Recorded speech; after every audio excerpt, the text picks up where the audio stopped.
다 같이 사도행전 14장 1절 말씀을 함께 한번 읽어보겠습니다. 시작.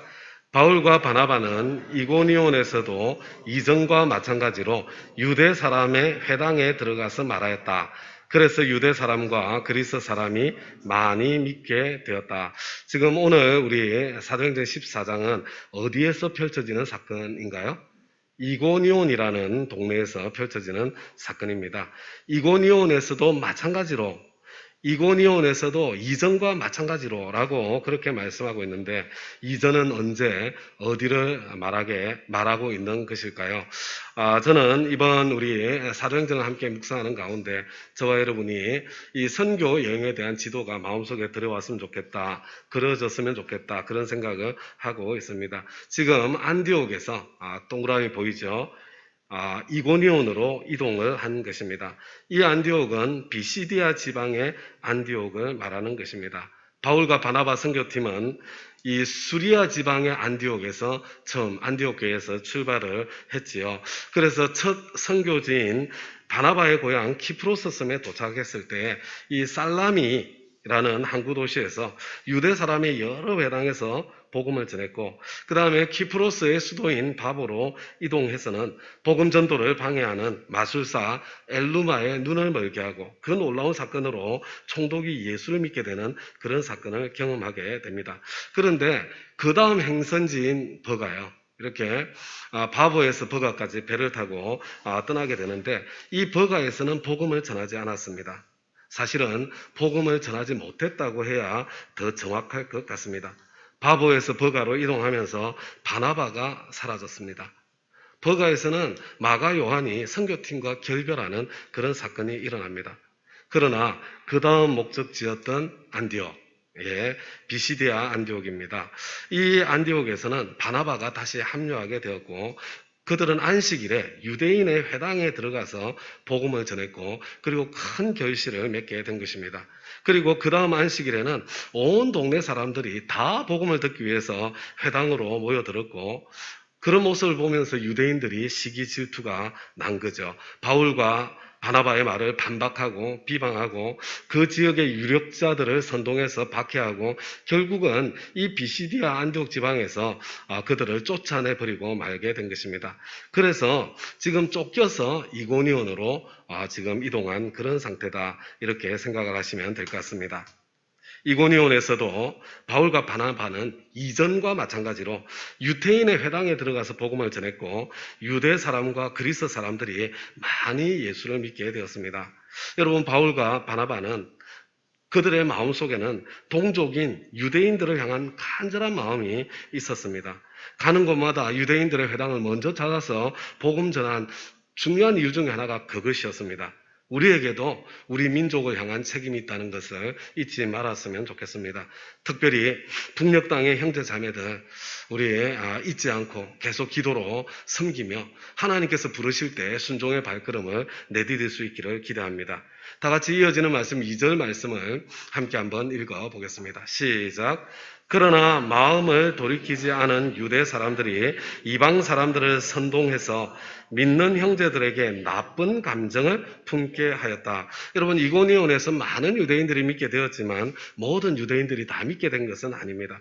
당연히 마음을 돌이키지 않은 유대인들이 있었고, 그들은 이방 사람들을 선동해서 믿는 형제들에게, 다른 말로 하면 기독교에, 또 다른 말로 하면 교회에 나쁜 감정을 품게 했습니다.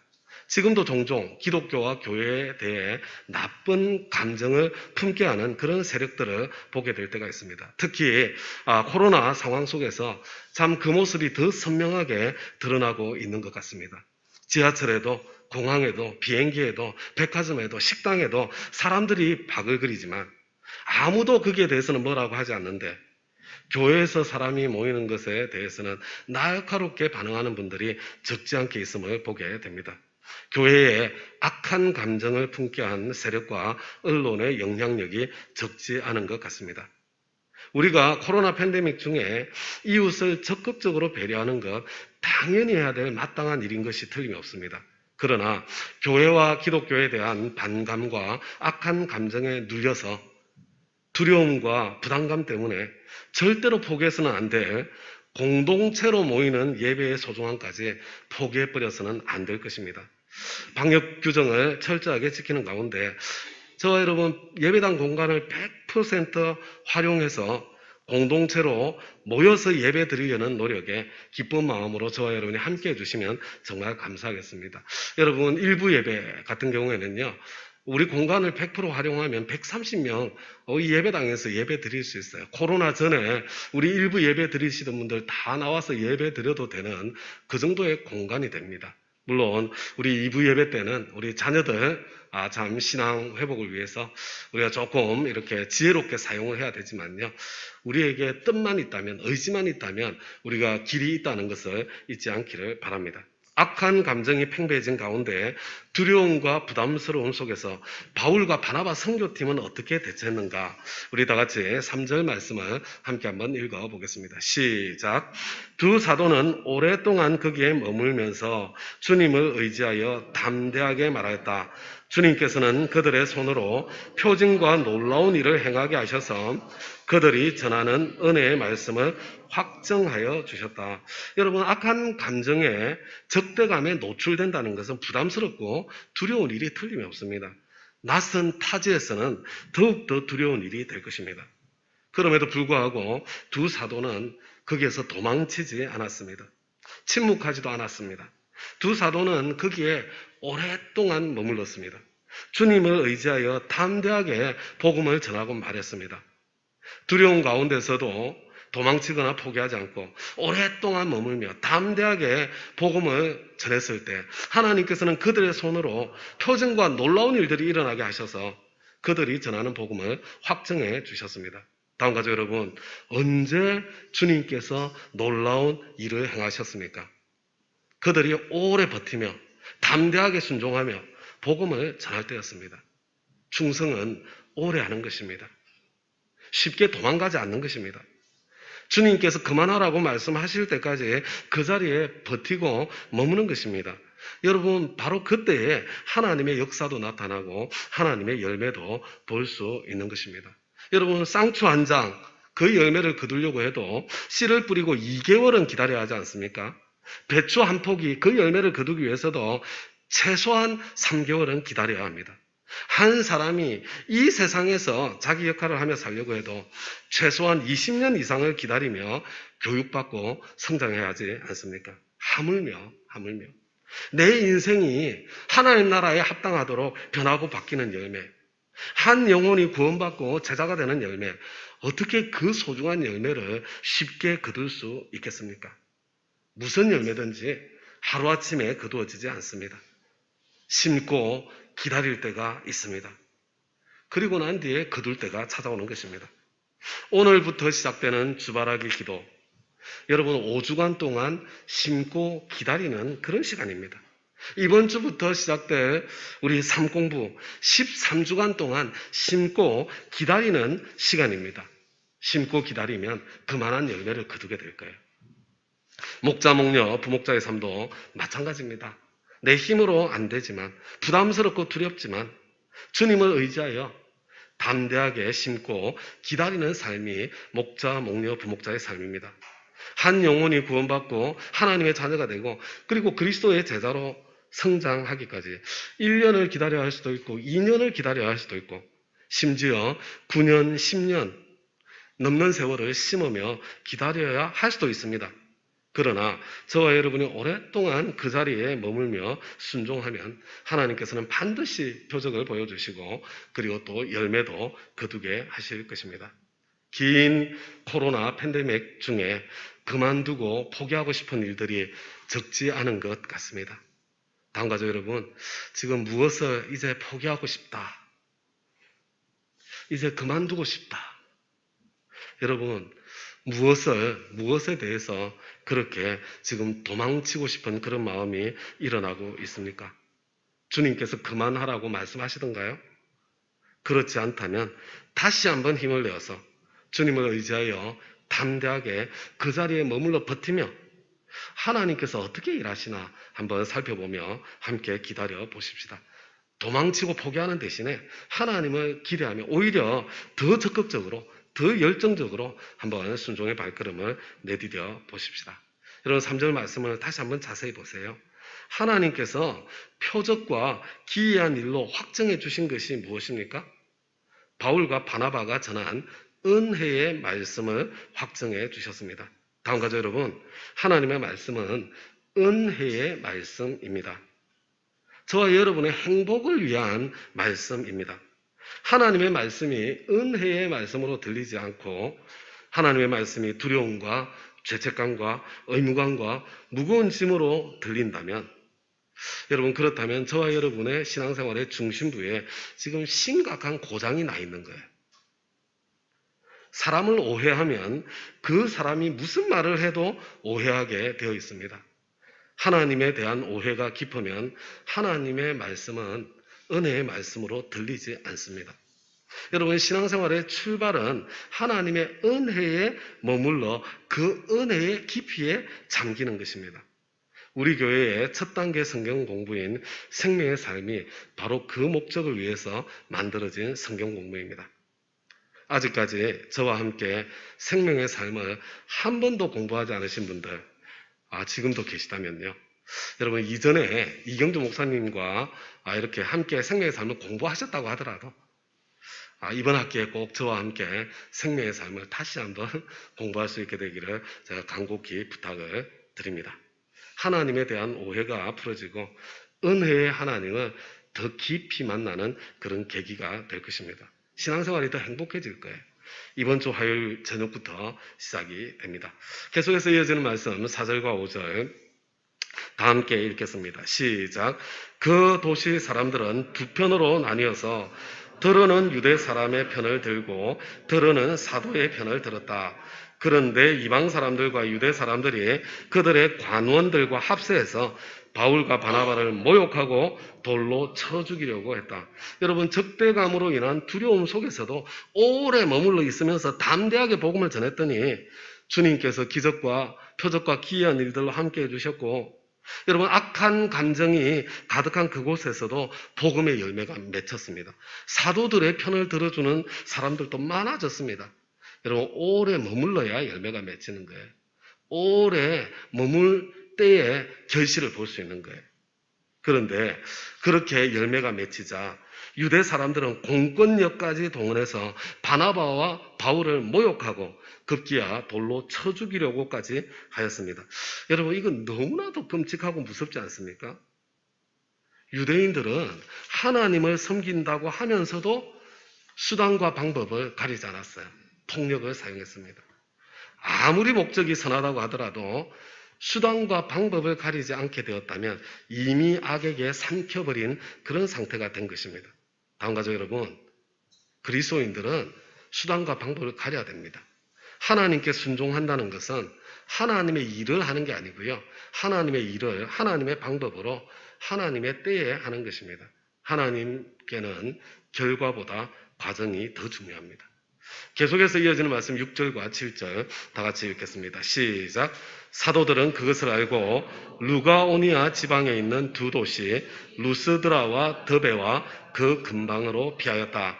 그들은 거기에서도 줄곧 복음을 전하였다. 이제 더 이상 이 이고니온의 그 지역에서 복음을 전할 수 없게 된 거예요. 그러자 선교팀은 루스드라와 더베로 피신하였습니다. 그런데 도망가서 거기에서도 복음을 전했어요. 그냥 전한 것이 아니라 줄곧 전하였다고 성경은 저와 여러분에게 말씀해주고 있습니다. 다음 가죠 여러분. 무엇이 보이세요? 어떤 상황 속에서도 절대로 포기하지 않는 용기와 끈기, 오래 참고 버티고 기다리는 인내가 보이지 않습니까? 저는 이것을 충성이라 혹은 복음 전하고자 하는 열정이라고 부르고 싶습니다. 바울과 바나바 선교팀의 이 충성과 열정은 도대체 어디에서 나온 것일까요? 우리 계속해서 이어지는 본문 8절부터 10절까지 제가 읽어드리겠습니다. 루스드라에 발을 쓰지 못하는 지체장애인 한 사람이 앉아 있었다. 그는 나면서부터 못 걷는 사람이 되어서 걸어본 적이 없었다. 이 사람이 바울이 말하는 것을 들었다. 바울은 그를 똑바로 바라보고 고침을 받을 만한 믿음이 그에게 있는 것을 알고는 큰 소리로 그대의 발로 똑바로 일어서시오 하고 말하였다. 그러자 그는 벌떡 일어나서 걷기 시작했다. 여러분, 이렇게 끝까지 포기하지 않고 끈기 있고 열정적으로 충성스럽게 복음을 전하며 버텼더니 여러분, 그 과정 속에 하나님의 놀라운 사건도 함께 펼쳐지고 일어나게 된 것입니다. 나면서부터 한 번도 걸어보지 못한 지체장애인 한 사람을 만나게 되었습니다.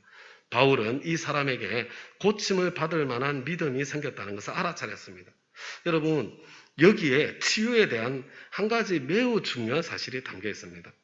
하나님께서 주시는 치유의 기적은 하나님의 사람의 믿음만으로 되는 것도 아니요, 치유가 필요한 사람의 믿음만으로 되는 것도 아니라는 것입니다. 하나님의 사람의 믿음의 선포와 치유가 필요한 사람의 믿음의 순종이 하나로 만날 때 그때 치유의 역사와 기적이 일어난다는 것입니다. 그래서 하나님의 아들이신 예수님께서도 치유에 대한 기대와 믿음이 없었던 고향 땅에서는 치유의 능력을 행하실 수 없었습니다. 저는 우리 예배 후에 헌신대에서 기도하는 시간이 있잖아요. 이 시간이 믿음의 선포와 믿음의 순종이 만나는 바로 그 시간이 될 수 있다고 그렇게 생각합니다. 근데 어떤 분들은 아무 일도 안 일어나면 어떡해? 그런 생각하시는 분들이 있는 것 같습니다. 여러분, 믿음의 선포와 믿음의 순종이 있는 바로 그 자리인데 아무 일도 안 일어나면 또 어때요? 믿어야 본전 아닙니까? 여러분, 저와 여러분이 그래도 한 가지 해야 될 것은 하나님께서 일하시고 하나님께서 영광을 거두실 그런 기회는 저와 여러분이 함께 만들어 드려야 하지 않겠습니까? 여러분, 헌신대의 시간은 바로 그런 시간이 될 것입니다. 저는 헌신대의 기도가 더 풍성해지기를 소망합니다. 바울은 큰 소리로 그대의 발로 똑바로 일어서시오 라고 믿음의 선포를 했고, 그 지체장애인은 일어서기 위해서 힘을 주는 믿음의 순종을 했습니다. 믿음의 선포와 믿음의 순종이 함께 만난 바로 그때에 그 사람이 벌떡 일어나서 걷기 시작한 것입니다. 그런데 여러분, 이 사건을 통해서 전혀 예상치 못한 그런 일이 일어나고 말았습니다. 우리 11절과 12절 말씀 함께 읽겠습니다. 시작. 무리가 바울이 행한 일을 보고서 루가오니아 말로 신들이 사람의 모습으로 우리에게 내려왔다 하고 소리 질렀다. 그리고 그들은 바나바를 제우스라고 부르고 바울을 헤르메스라고 불렀는데 그것은 바울이 말하는 역할을 주로 맡았기 때문이다. 이 놀라운 기적을 목격한 사람들은 이 일이 예수님의 이름으로 된 일이 아니라 바울의 능력으로 된 일이라고 그렇게 받아들였던 것 같습니다. 여러분, 이 사건을 자세히 살펴보면 성전 미문에서 베드로를 통해서 일어났던 사건과 비슷하면서도 뭔가가 달라요. 베드로는 은과 금은 내게 없거니와 내게 있는 것으로 내게 주노니 곧 나사렛 예수 그리스도의 이름으로 일어나 걸어라, 이렇게 외쳤습니다. 그리고 이것은 수천 명의 사람들이 복음을 듣고 예수님을 믿게 되는 계기가 되었습니다. 그런데 웬일인지 바울은 그대의 발로 똑바로 일어서시오 라고 외쳤습니다. 성전 미문에서 예수의 이름으로 일으켜 세웠어도 군중들은 베드로와 요한을 주목했는데 예수님의 이름은 언급조차 하지 않고 그냥 그대의 발로 일어서시오 외쳤으니 사람들이 예수님께 주목하는 대신에 바울과 바나바에게 더욱더 주목하고 그들을 신으로 오해할 만도 했겠다, 그런 생각을 해보게 됩니다. 그런데 저에게는요, 이 12절 말씀이 너무나 인상적이었습니다. 여러분, 지금까지 바나바는 뒤로 물러서 있었잖아요. 주로 바울이 설교하고 주로 바울이 문제를 해결하고 주로 바울을 통해서 기적이 나타났습니다. 사도행전을 기록한 누가도 더 이상 바나바와 바울이라고 표현하지 않고 바울과 바나바라고 그렇게 표현하고 있습니다. 바울이 더 높은 자리에 있는 것 같아요. 그런데 정작 그 기적의 현장에 있었던 이방인들은 바나바를 제우스라고 부르고 바울을 헤르메스라고 불렀다는 사실입니다. 바나바를 더 높은 신으로, 바울을 심부름꾼 전령신으로 보았다는 것입니다. 우리가 보기에는 바울이 더 크고 위대하고 더 높아 보이는데 이방인들은 바나바를 더 크고 더 높게 보았습니다. 하나님의 눈에도 그렇게 비치는 경우가 적지 않겠구나, 그런 생각을 하게 됩니다. 다음과 같이 여러분, 사람들 앞에 큰 사람이 되는 것도 좋지만 그보다는 하나님 앞에서 큰 사람이 되어야 합니다. 사람의 인정을 받는 것도 기쁜 일이지만 사람의 인정을 받지 못한다고 하더라도 하나님의 인정을 받는 삶이 더 복되고 아름답습니다. 하나님 앞에 큰 사람, 하나님의 인정을 받는 사람들은요, 섬기는 사람, 다른 사람을 성공시켜주는 사람입니다. 그런 의미에서 하나님 앞에 진짜 실력이 있고 진짜 높은 사람은 자기가 열심히 뛰어다니며 모든 일을 다 해버리는 사람이 아니라 다른 사람에게 실력을 발휘할 수 있는 기회, 인정받을 수 있는 기회, 행복하게 일할 수 있는 기회, 성공할 수 있는 기회를 열어주는 사람이라고 할 수 있겠습니다. 다음과 같이 여러분, 우리는 일을 열심히 하고 그리고 일을 많이 하는 일 중독 성향의 사람들을 대단한 열정의 사람이라고 높이 평가하는 경우가 많이 있어요. 그런 사람들이 세상에서 성공하는 경우도 많습니다. 그러나 그런 열정은 병든 열정입니다.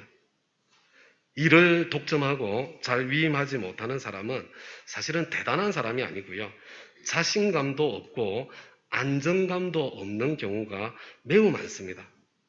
내가 무엇인가를 하고 있어야만 스스로가 쓸모있는 사람이라고 느끼고 그리고 그때 사람들로부터 들려오는 칭찬과 인정을 즐기며 살아가는 거죠.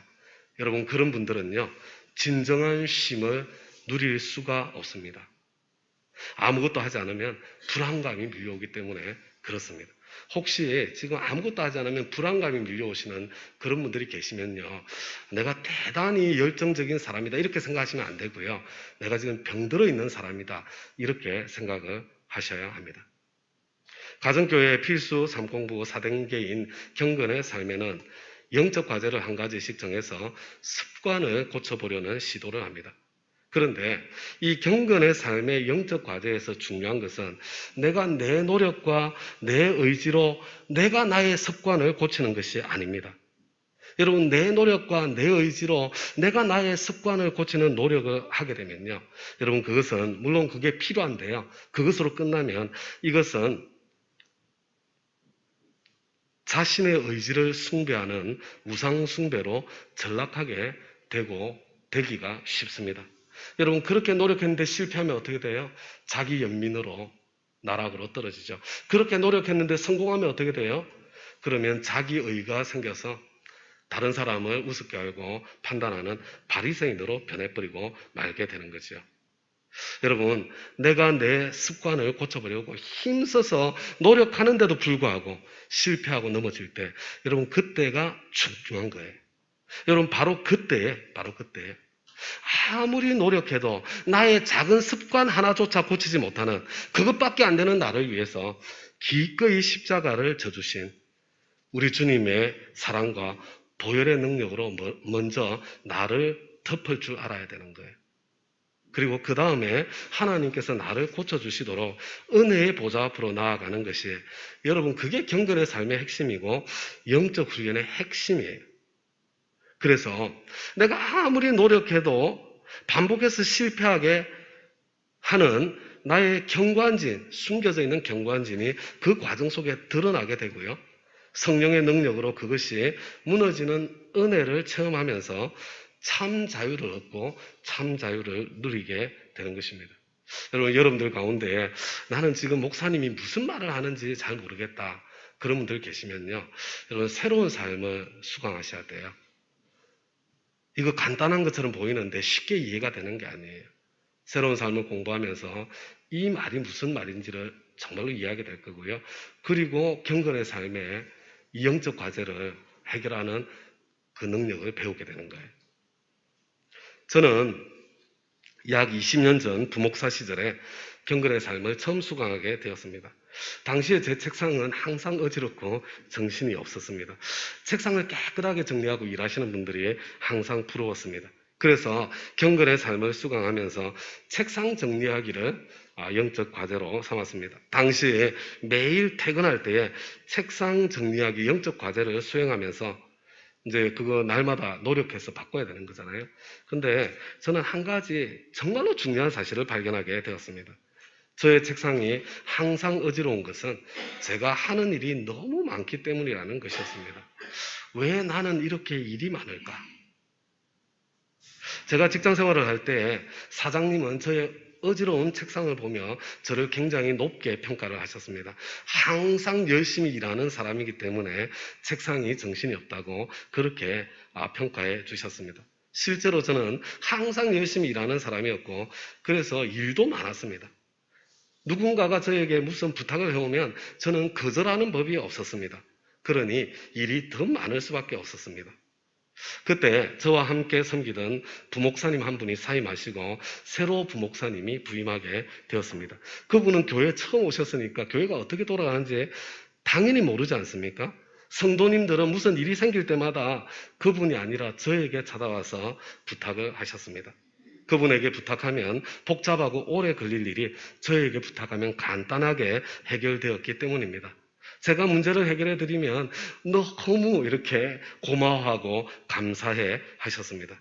제 사무실은 항상 사람들이 들락거렸고 그분의 사무실은 항상 한적했습니다. 그러나 그것 때문에 저는 더 바빠졌고 저의 책상은 더 어지러웠고 그분은 할 일이 없어서 무료해하거나 혹은 때로 내가 정말 여기 필요한 사람인가 불안해하기도 했습니다. 여러분, 부서와 조직 안에서 조금 느리다고 하더라도 그 절차를 따라서 일을 하면 여러분 절차를 따라서 일을 하는 과정 속에 공동체가 필요한 의사소통이 이루어지게 됩니다. 그런데 제가 중간에 개입해서 일을 처리해버리면 일은 빨리 해결되지만 의사소통이 제대로 되지 않아서 생기는 부작용도 적지 않게 있었습니다. 경우에 따라서는 매우 심각한 갈등이 생기기도 했습니다. 저는 제가 그 원인을 제공했다는 것을 알아차렸지만 대부분의 사람들은 그것을 알지 못했습니다. 그런 상황들을 겪으면서 처음에는 책상 정리라는 영적 과제로 출발했는데 나중에는 왜 제가 사람들이 무엇인가를 부탁해 올 때 거절하지 못하는가 그 문제로 진짜 과제가 바뀌게 되었습니다. 부탁이 들어오고 제가 거절하지 못하고 주저할 때마다 저는 저의 내면에 무슨 일이 일어나고 있는지를 주님께 질문하며 기도하며 살펴보게 되었습니다. 그런데요, 제 마음속 깊이에 있는 진짜 이유는 다른 것이 아니라 바로 두려움이었습니다. 유치하게도 성도님들이 저보다 그 부목사님을 더 좋아하게 될까봐 두려워하는 경쟁심이 그 뿌리였습니다.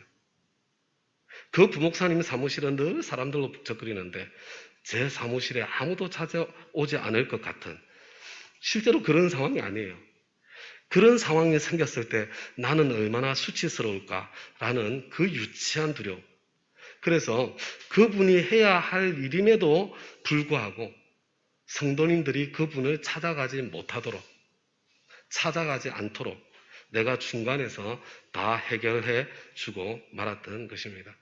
이게 선명하게 드러나서 보이기 시작하니까요.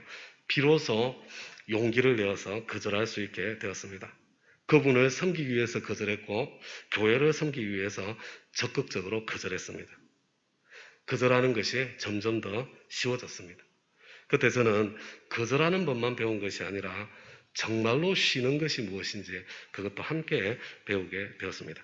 다음 가족 여러분, 내가 무엇인가를 열심히 하면 사람들의 인정과 칭찬을 받을 수는 있겠으나 때로 사람들이 말하는 성공의 자리에 설 수는 있겠으나 그러나 과도하게 너무 많은 일을 하면 그것보다 훨씬 더 중요한 것을 잃어버릴 수 있습니다.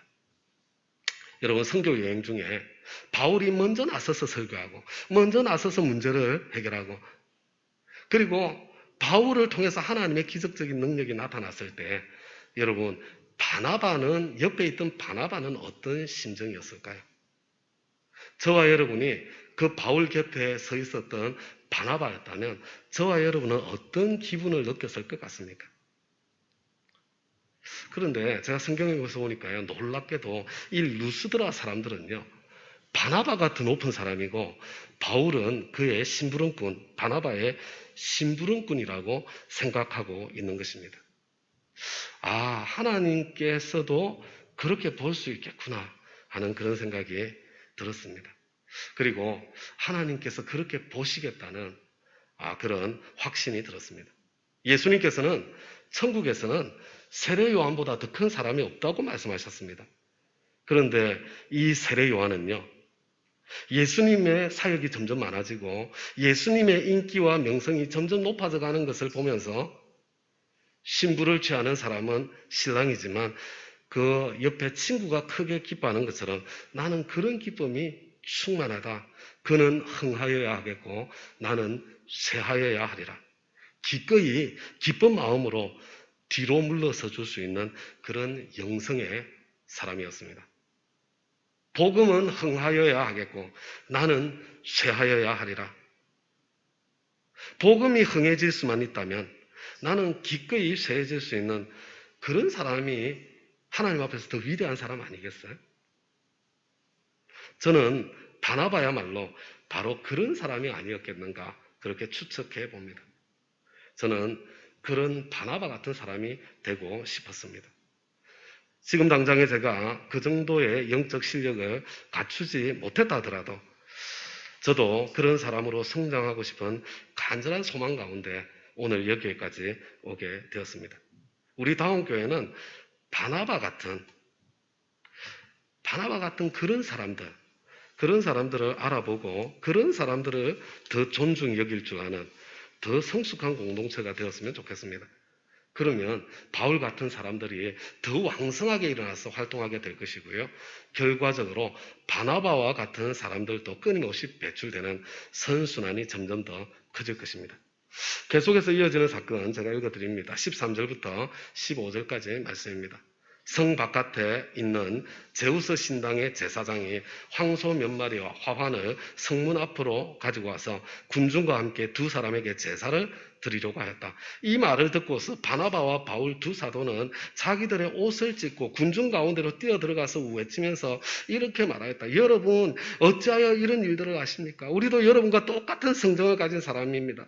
우리가 여러분에게 복음을 전하는 것은 여러분이 이런 헛된 일을 버리고 하늘과 땅과 바다와 그 안에 있는 모든 것을 만드신 살아계신 하나님께 돌아오게 하려는 것입니다. 다음과 같이 여러분 14절 말씀을 보세요. 두 사도가 자기들에게 제사하려는 군중들을 향해서 옷을 찢으면서 소리를 지르면서 뛰어들어서 그들을 말리는 장면입니다. 자신들을 높이고 숭배하는 사람들을 옷을 찢고 소리를 지르며 말리고 있는 모습, 이건 너무 열정적이지 않으세요? 그 열정 속에 그들의 진정성이 담겨 있는 것 같지 않습니까? 저는 때때로요, 왜 하나님께서는 나를 통해서는 이와 같은 놀라운 기적을 베풀어 주지 않으시는가? 왜 나를 통해서는 일을 안 하세요? 하나님께 그런 아쉬운 마음을 가질 때가 있었습니다. 복음을 더 탁월하게 더 잘 전하고 싶은 마음 때문일까요? 예, 맞아요. 물론 그런 마음이 제 안에 없는 게 아닙니다. 질병으로 고통당하고 있는 성도님들에 대한 사랑의 마음이 제 마음속에 없는 게 아니에요. 그런 좋은 마음이 제 마음속에 틀림없이 있습니다. 그러나 저의 내면 더 깊은 곳에는 능력 없는 목사로 무시당할 것 같은 수치심과 두려움, 내가 더 능력 있는 목사로 인정받고 싶은 경쟁심이 그 탄식 가운데 더 깊은 내 마음에 자리 잡고 있다는 것을 보게 됩니다. 만약 저를 통해서 하나님의 놀라운 기적이 일어나고 그래서 사람들이 막 저를 대단한 사람이라고 떠받들고 높여줄 때 과연 제가 옷을 찢고 소리를 지르며 그것을 말렸던 바나바와 바울의 심정으로 하나님의 영광을 가로채지 않고 주님께만 영광을 돌릴 수 있을까? 그런 상황이 생긴다면 오히려 그것을 은근히 즐기는 사람이 되지는 않을까? 저 자신을 돌아보게 돼요. 저는 하나님 앞에서 자신이 없습니다. 다음 가족 여러분 14절 말씀을 자세히 보세요. 여기서는요 순서가 바울과 바나바가 아니라 바나바와 바울입니다. 하나님의 영광을 가로채지 않고 하나님께만 영광을 돌리려는 열정은 바울보다 바나바가 더 앞섰다는 것이 바나바와 바울이라는 이 이름의 순서에 담겨 있는 것은 아닐까요? 바나바가 바로 그런 사람이었기 때문에 하나님의 영광을 자기 것으로 가로채지 않을 만큼 이 경쟁심을 하나님 앞에서 이미 다스린 사람이었기 때문에, 그런 성숙한 사람이었기 때문에 기꺼이 바울이 마음껏 사역하며 영광을 거둘 수 있도록 비켜줄 수 있었던 것은 아닌가, 그런 생각을 해보게 됩니다. 그는 흥하여야 하겠고 나는 쇠하여야 하리라. 기쁨 가운데 말할 수 있었던 세례 요한이 천국에서 가장 큰 사람으로 주님께 인정받았던 것처럼 복음은 흥하여야 하겠고 나는 쇠하여야 하리라. 교회는 흥하여야 하겠고 나는 쇠하여야 하리라. 그런 마음으로 사람의 인정과 칭찬 대신에 주님의 인정과 칭찬을 구하는 바로 그런 사람으로 저와 여러분 한 사람 한 사람이 함께 성장해 갈 수 있기를 바랍니다. 계속해서 이어지는 말씀 16절부터 18절까지 제가 읽어드립니다. 하나님께서는 지나간 세대에는 이방 민족들이 자기네 방식대로 살아가게 내버려 두셨습니다. 그렇지만 하나님께서 자기를 드러내지 않으신 것은 아닙니다. 곧 하늘에서 비를 내려주시고 철을 따라 열매를 맺게 하시고 먹을거리를 주셔서 여러분의 마음을 기쁨으로 가득 채워주셨습니다.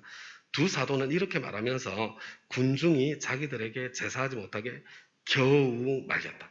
다음 가지 여러분 18절 말씀 보세요. 두 사도는 옷을 찢고 소리를 지르며 군중 속으로 뛰어들어가서 자기들에게 제사하려는, 자기를 막 떠받드는 사람들이에요. 그 군중을 겨우 말렸습니다. 겨우. 하나님께만 영광을 돌리려는 두 사도의 뜨거운 열정, 그리고 기적적인 현상이 나타나니 두 사도를 신들로 알아차리고 제사하려는 군중들의 우상숭배의 어리석은 열정, 지금 이 두 열정이 충돌하고 열정과 열정이 충돌하고 있는 겁니다. 이제 오늘 마지막으로 이어지는 말씀 19절부터 23절까지 제가 읽어드리겠습니다. 그런데 유대 사람들이 안디옥과 이고니온에서 거기로 몰려와서 군중을 설득하고 바울을 돌로 쳤다. 그들은 바울이 죽은 줄 알고 그를 성 밖으로 끌어냈다. 그러자 제자들이 바울을 둘러섰을 때 그는 일어나서 성 안으로 들어갔다. 이튿날 그는 바나바와 함께 더베로 떠났다. 바울과 바나바는 그 성에서 복음을 전하여 많은 제자를 얻은 뒤에 루스드라와 이고니온과 안디옥으로 되돌아갔다. 그들은 제자들의 마음을 굳세게 해주고 믿음을 지키라고 권하였다. 그리고 또 이렇게 말하였다. 우리가 하나님 나라에 들어가려면 반드시 많은 환난을 겪어야 합니다. 그리고 그들을 위해서 각 교회에서 장로들을 임명한 뒤에 금식을 하면서 기도하고 그들이 믿게 된 주님께 그들을 맡겼다. 여러분 여기에도요, 이 장면에도 또 다른 열정과 열정의 충돌이 나타납니다. 복음에 반대하는 유대 사람들, 안디옥에서 이고니온까지, 이고니온에서 루스드라까지 바울과 바나바를 뒤쫓아 따라온 거예요. 그리고 군중들을 설득해가지고 마침내 바울을 돌로 쳐서 널브러진 바울을 죽었다고 생각하고 성 밖에 내다 버렸습니다. 여러분 이 복음을 반대하는 이들의 열정 너무 놀랍지 않습니까? 도대체 이 열정은 어디에서 나온 것일까요? 바울과 바나바는 미움과 박해와 모욕과 돌팔매질을 당하면서도 복음 전하기를 멈추지 않았습니다. 돌에 죽도록 맞아 만신창이가 된 몸을 추스르기도 힘들었을 것 같은데, 그런데 그 더베에서도 복음을 전했고 거기서 많은 제자를 얻었습니다. 그리고 그 다음에는요, 이제 자기가 돌팔매질을 당했던 루스드라로 되돌아가요. 미움과 모욕과 박해를 당했던 이고니온으로 되돌아갑니다. 자신들을 강제로 내쫓았던 그 안디옥으로 또 피하지 않고 되돌아가는 거예요. 그러면서 자신의 전도로 복음을 받아들였던 형제들을 격려하고 양육합니다. 어떤 환난도 꺾을 수 없는 믿음의 비밀을 보여서 전수하고 마음을 굳세게 해주고 교회 지도자를 세웠습니다. 우리가 하나님 나라에 들어가려면 반드시 많은 환난을 겪어야 합니다. 어떤 환난도 꺾을 수 없는 전도의 열정이 보입니다. 지금 이 열정이 복음에 반대하는 유대인들의 열정과 지금 충돌하고 있는 것입니다. 오늘은 여기까지만 살펴보고 메시지를 마무리하겠습니다. 다음 가족 여러분, 우리가 함께 읽은 사도행전 14장에는 열정으로 가득 차 있습니다. 복음을 전하고자 하는 바울과 바나바의 열정은 참으로 놀랍습니다. 우리가 하나님 나라에 들어가려면 반드시 많은 환난을 겪어야 합니다. 어떤 환난도 꺾을 수 없는 전도의 열정이 담겨 있습니다. 그래서 그들은 쉽게 포기하지 않고 오래 머물렀고 담대하게 복음을 선포했고 하나님께서는 기적을 베풀어 주셔서 기적의 한가운데 이들을 세워주셨고 그리고 복음의 열매를 맺었습니다. 사실 열정은 아름다운 것입니다. 오래 머물고 버틸 수 있는 힘도 열정에서 나옵니다. 어떤 분야에서든 성공한 사람들에게 공통적으로 나타나는 가장 중요한 특징 중에 하나가 열정입니다. 열정 없이 성공하는 사람은 없습니다. 우리 주님도 열정이 넘치는 분이셨어요. 성경은 저와 여러분에게 우리 이런 말씀이죠. 주의 전을 사모하는 열심이 나를 삼킬 것이다. 말씀하셨던 그대로 우리 주님께서는 열정적으로 강도의 소굴이 된 성전을 깨끗하게 하셨습니다. 성경은 저와 여러분에게 게으르지 말고 열심을 품고 주를 섬겨라 말씀하십니다. 너희들 차든지 덥든지 해라. 계속 그렇게 뜨뜻미지근하게 굴면 내 입에서 너를 토하여 내치겠다. 그렇게 경고하셨습니다. 그런데 저와 여러분의 문제가 뭐예요? 그렇다고 저와 여러분이 열정을 만들어낼 수 있는 거 아니지 않습니까?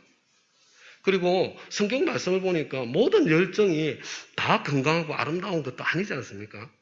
오늘 본문에서는 바울과 바나바의 아름다운 열정도 보이지만 루스드라 사람들의 그 바보 같은 어리석은 열정, 유대인들의 그 안타까운 열정도 함께 보이지 않습니까? 또 바울의 뜨거운 열정도 보이지만 바나바의 절제된 열정도 함께 볼 수 있지 않습니까? 열정은 어디에서 나오는가? 열정은 어떻게 소멸되는가? 열정은 어떻게 성장하며 어떻게 더 깊어지는가? 여러분, 이런 질문들에 대해서는 다음 주일에 이제 오늘 본문을 바탕으로 함께 나누려고 합니다. 오늘은 그냥 두 가지만 좀 기억을 했으면 좋겠습니다. 첫 번째는요, 열정이 참 좋은 것이고 중요한 것인데 열정보다 더 중요한 것이 있더라. 바로 그것입니다. 그것은 열정의 방향입니다. 나에게 열정이 있다면 이제 나의 열정의 방향을 영원한 것으로 좀 돌릴 수 있었으면 좋겠습니다. 그래야 하나님께 인정받는 진정으로 성공한 사람이 될 수 있기 때문입니다. 여러분, 특별히 이번 주부터 시작되는 삶공부, 이 삶공부에 13주간 투자하는 것은 여러분 내 열정의 방향을 제대로 찾기 위해서 심고 기다리는 시간이에요. 뿐만 아니라 내 열정이 더 건강하게 성숙해 가도록 내 열정을 더 아름답게 다듬어가는 그런 시간이 삶공부 시간이에요. 올바른 방향으로 건강한 열정을 우리 만들어갈 수 있도록 여러분 모두를 삶공부에 초대합니다. 희생을 담아서 삶공부에 함께해 주시길 부탁드립니다. 둘째로요, 나는 열정의 방향은 제대로 붙잡고 있어. 그렇더라도요, 여러분 이런 분들 계시잖아요. 이전에는 내가 참 열정적으로 주님을 따라왔는데 지금 내 속에서 열정이 사그라들었다. 이런 분들 혹시 계시지 않습니까? 우리 다음 주에 이 영역들을 더 많이 이야기할 텐데요. 제가 지금까지 지내보니까요, 이 영원한 것을 향한 열정, 사그라든 열정, 이 열정은요, 특별히 기도할 때만 다시 불타오르는 것 같습니다. 오늘부터 시작된 주바라기 기도에 하나님께서 저와 여러분의 가슴 속에 사그라들었던 열정을 다시 불러일으키는, 영원한 것을 향한 열정을 다시 회복시키는 그런 소중한 통로가 될 것이라고 생각이 듭니다. 혹시 사그라든 열정 때문에 답답하신 분이 계시다면 우리 주바라기의 기도에 5주간 별로 길지도 않잖아요. 한번 이렇게 참여하셔서 그 열정의 회복을 한번 함께 경험할 수 있게 되기를 부탁드립니다. 이제 우리 다 함께 자리에서 일어나셔서 하나님께 기도하며 찬양할 텐데요. 저와 여러분, 주님께서 찾으시는 열정과 열심으로 주님의 소원을 이루어가는 영혼 구원하고 제자 삼는 바로 그 교회가 되기를 간절히 기도하는 마음으로 이번 주간에 시작되는 주바라기 기도회와 삶 공부가 우리 공동체의 열정을 뜨겁게 불러일으키고 또 열정의 방향을 더 건강하게 참 다듬어가는 그런 통로가 해주십사. 우리 기도하는 마음으로 빛의 사자들이여 우리 하나님 앞에 함께 찬양하겠습니다.